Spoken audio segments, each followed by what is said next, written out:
The truth is, I went because he called me. He was in the pharmacology department, so we agreed to meet at 2:45 behind that building. We talked for a bit, and then around 3 o'clock we split up. Then later, when I went back, I found him lying there. I'd been taking Cold Killer X for the last 2 or 3 days, but I lost my bottle of it around lunchtime on the day of the accident. Mr. Wright, that's completely different than the testimony you gave previously. I'm sorry, Your Honor. I was afraid you wouldn't believe the truth. You'll forgive me if I say I hardly find your current testimony any more credible. Miss Fate, please begin your cross-examination. Oh, please, Mr. Wright, don't tell any more lies.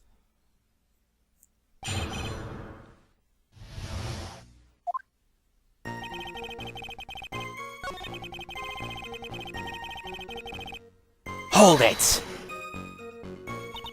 Was it Mr. Swallow who indicated you should meet at 2:45? Yeah, and we were both there right on time. You said the victim was in the pharmacology department, correct?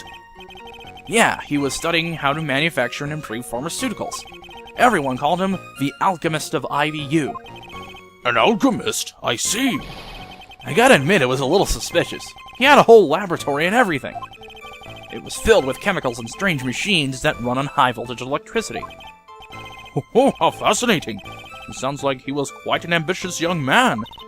What do I do? Maybe I should ask him for more details.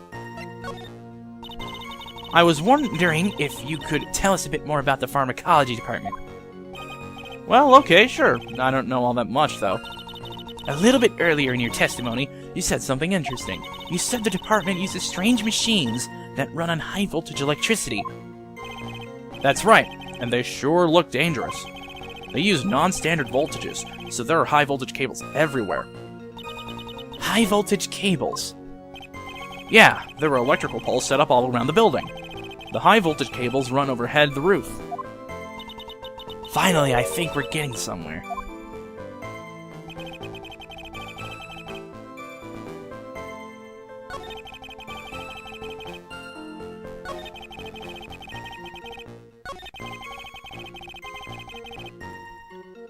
Hold it! On the day of the incident, what did you do for lunch? Huh? What does that have to do with anything? You can never be too sure. I always eat with Dolly, just the two of us. Dolly's homemade lunches are just the greatest. Her mini omelets are magically delicious. Ouch! Why did you pinch me in the jaw? Oh, I'm so sorry. I just felt like hurting someone all of a sudden. I think that's enough for now. So the defendant and the victim met at approximately the time of his death.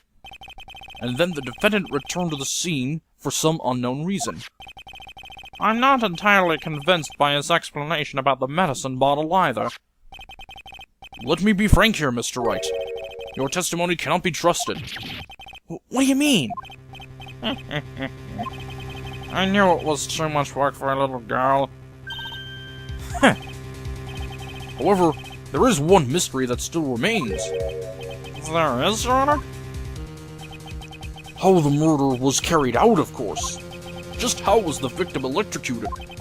I don't believe the murder weapon has been produced yet, correct? Well, that is, you are correct, Your Honor. So how exactly was Mr. Swallow killed?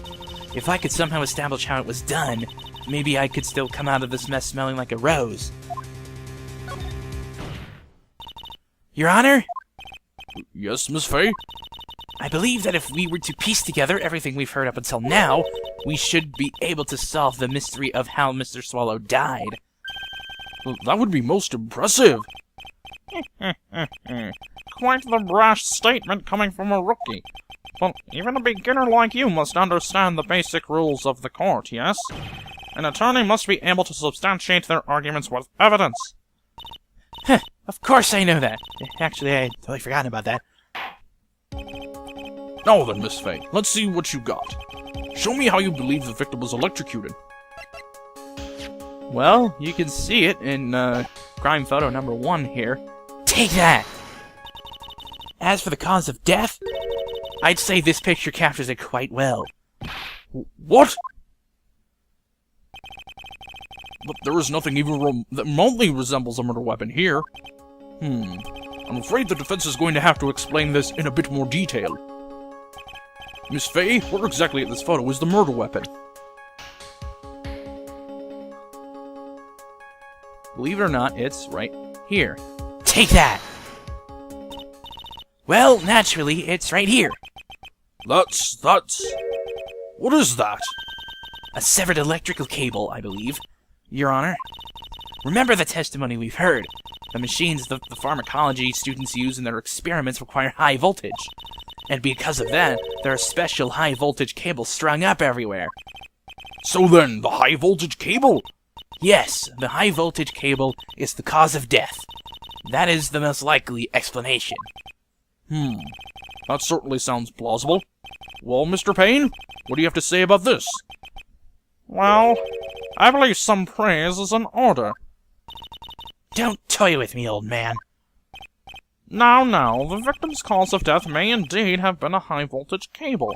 However, I want you to think about what that really implies. The only one who had the opportunity to use the cable as a murder weapon was... the defendant.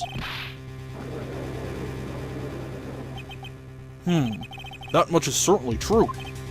Yes, and that's not all. We have proof. Irrefutable proof that will establish that Mr. Wright was the murderer. You do? Well, what is it? His fingerprints. Fingerprints? You mean that the defendant's fingerprints were on something besides the medicine bottle? Let's take another look at that crime scene photo. As you can see, the victim is wearing a leather jacket. And as you may know, leather holds fingerprints quite well. Ah, you mean... Yes, it was quite clearly imprinted on the chest area of the victim's jacket. The palm print of the defendant's very own hand! What? I can only think of one way Mr. Wright could have left a print like that. Intent on murder. He squarely pushed the victim towards the severed electrical cable. Order, that's enough! I think we can conclude that there is no reason to continue with this cross-examination. Stick a fork in us, we're done. Mr. Grossberg, my hemorrhoids never lie. The show's over, Mia. I knew that boy was guilty the first time I saw him. No, you're wrong. Mr. Wright is innocent.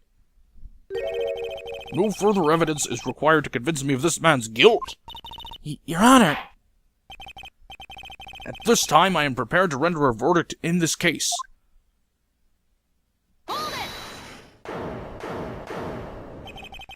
Do you have something further to add, Miss Faye? Is this what you want, Mr. Wright? You still haven't told us the truth. The whole truth. If you don't say something now, the judge is going to hand down his verdict. But I can't. I just can't say it. If I told you what really happened, then I'd be... It's okay, Mr. Wright. I'm your attorney. You can trust me. Miss Faye, no matter what it is you have to say, I believe in you, and I'll represent you to the very end. We've already established the defendant's guilt. There's no further need for him to say anything. Wait a minute. Mr. Wright, I'll tell you what really happened. But I've already told you, Mr. Wright. There's no need for further... I did it. I admit it. I pushed him. It's my fault. My fault that Doug Swallow is dead.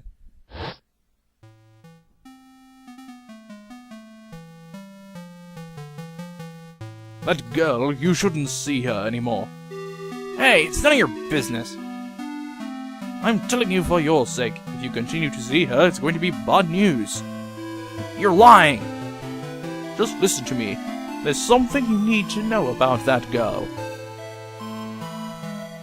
Stop it. Don't talk about her like that.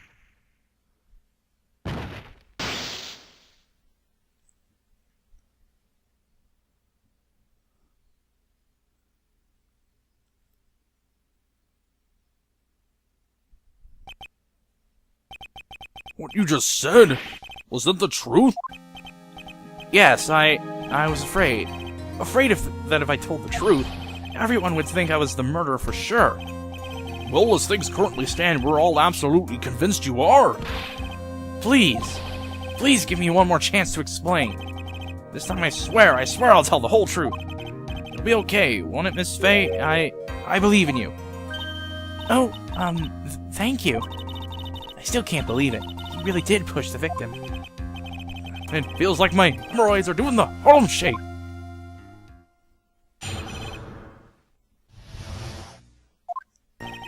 That guy, he was talking bad about Dolly. I lost my temper and gave him a shove. At that moment, I heard some kind of loud noise. A little while after I left, I started to get worried. So I went back, but he was just laying there, dead. Well, the explanation is really quite simple. When you pushed him, Mr. Swallow flew back and touched the electrical cable. He died from the shock, and that, as they say, is that. A simple explanation indeed. At the time of the incident, a light rain had been falling. Wet from the rain, the victim was more easily electrocuted. But when I pushed him, there weren't any electrical cables nearby. If there had been something like that, even I would have noticed it. That's true. Even a doofus like him couldn't miss that. Miss Faye? Let me warn you right now that if your cross-examination doesn't yield any new facts, I intend to deliver my verdict without further delay. Are we clear on that? Yes, Your Honor. Don't give up, Mia. If he's innocent, there must be some kind of evidence somewhere that will prove it.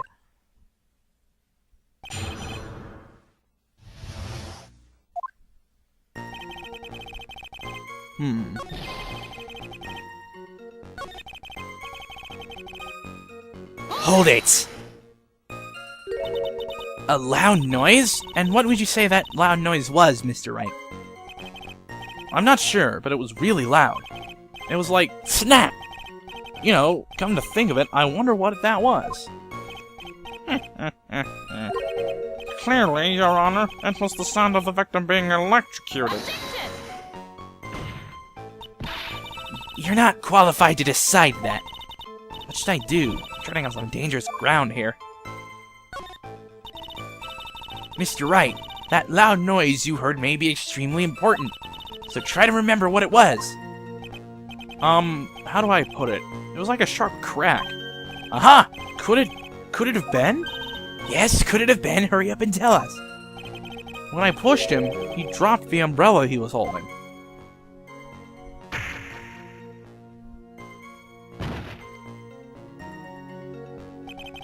He fell right on top of it, and it broke. That was probably the noise I heard. An umbrella, huh? And did that umbrella belong to the victim? Yeah, it was a plastic umbrella, cheap and frail, kind of like the owner. Then again, I wish I had any kind of umbrella. I was totally soaked to the bone. Miss Faye? What do you think? Is there something important in that testimony just now? Well, yeah. This is it, Mia. The new information you've been waiting for. Of course it's important. No, this cheap umbrella is more than important. It's vital. I want to officially have it entered into the testimony. How perfectly fitting. Flimsy information for a flimsy lawyer. The court agrees to the defense's request. Witness, please add the bit about the cheap umbrella to your testimony. After I shoved him, he fell down on top of his cheap umbrella. So if that was the case...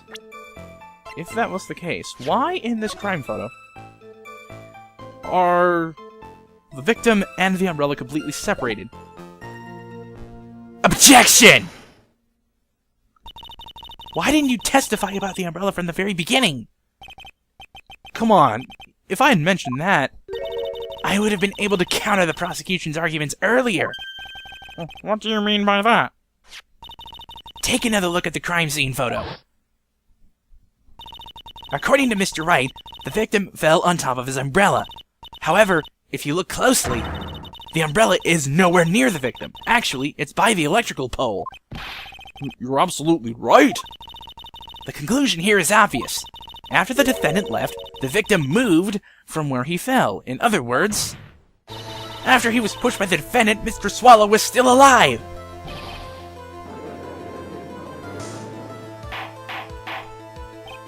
Order! The victim, he moved?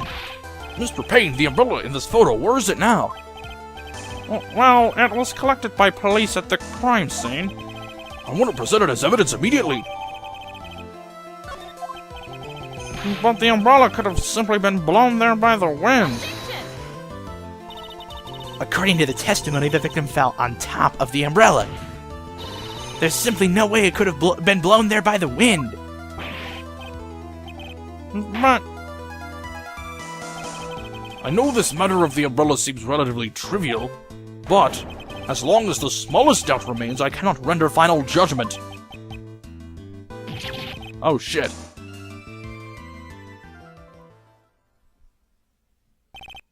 However, I still find it hard to believe that a huge hole has been blown in the prosecution's case by the defendant's testimony. Well done, Mia. Mr. Payne, what are you chuckling about? pardon me, Your Honor. It seems I was expecting too much of a free ride. It was foolish to think I could establish guilt through cross-examination alone. I'm afraid I don't follow what you're saying. Let me guess, you have another witness. Exactly. And this witness's testimony will be incontrovertible. Well, who is this witness? Miss Dahlia Hawthorne. Dahlia Hawthorne? You don't mean Dolly? I do, Your Honor. The defendant's very own lover is a witness to the whole thing. That's right, she was at the scene of the crime when the murder took place. What? I'm sorry to break the bad news to you, my dear.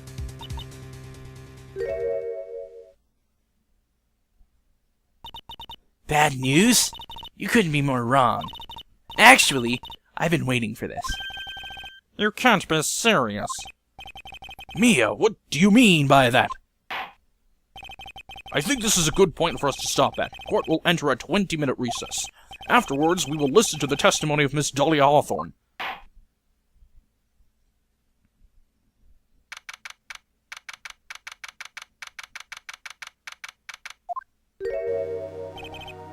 Miss Faye, I'm sorry about what happened back there. It's alright. At least you told us the truth in the end, Mr. Wright. Yeah, so I guess I can start to relax then, huh? Relax, my boy! You can't be serious after hiding such important facts! But the next witness is my Dolly, right? She'll save me, I just know she will. Why do you think that? Huh? What do you mean? She's the love of my life, that's why. Love of your life, huh? Would you mind telling me more about you and Miss Dahlia Hawthorne? Sure, no problem. Dolly and we first met about 8 months ago, right here in this very courthouse. Actually, I'm studying to be a lawyer on the side. Anyway, one day, she and I just bumped into each other in the reading room downstairs. That's why I really think it was fate that brought us together. As soon as I first set eyes on her, I knew she was the one for me. Oh, here, take a look at this. She gave this to me the day we met as a symbol of our love. She had been wearing it around her neck that day, but then she took it off. But before she gave it to me, she said, "I want you to carry this." So she gave it to you as a present, I see. This darling little bottle is filled with memories of my darling little Dolly.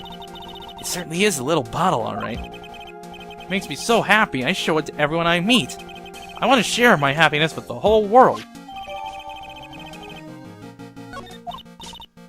Anyway, so after that, you and Miss Hawthorne started dating. Yeah, but she's so shy. Every time I see her, she always says the same thing to me. Please give it back now. What a strange girl, asking for a present back like that. By the way, Mr. Wright, the day you first met Dahlia Hawthorne 8 months ago, It wouldn't happen to have been on August 27th, would it? Huh? Yeah, it was. How did you... This happened on August 27th. Right here in this courthouse. What's this, a newspaper clipping? Let's see. Murder in the courthouse. Murder? What are you reading there? Let me see that. Oh, I see. Mia, I think I understand what you're trying to say. And I think I understand why you suddenly took such a keen interest in this case. You believe there is some relationship between these two cases, am I correct? I hope you don't mind, Mr. Roseburg. I need to finish this myself. Ah, yes, but I'm afraid what you have will not be enough, my dear. I'll go and have a look at the downstairs reading room and see what else I can find. Thank you. I want to do whatever I can to be of help to you, Mia. Well, it looks like the recess is about over. We'd better all get moving. I guess so. That recess sure seemed longer than 20 minutes, though. We will continue this trial next time. See you then.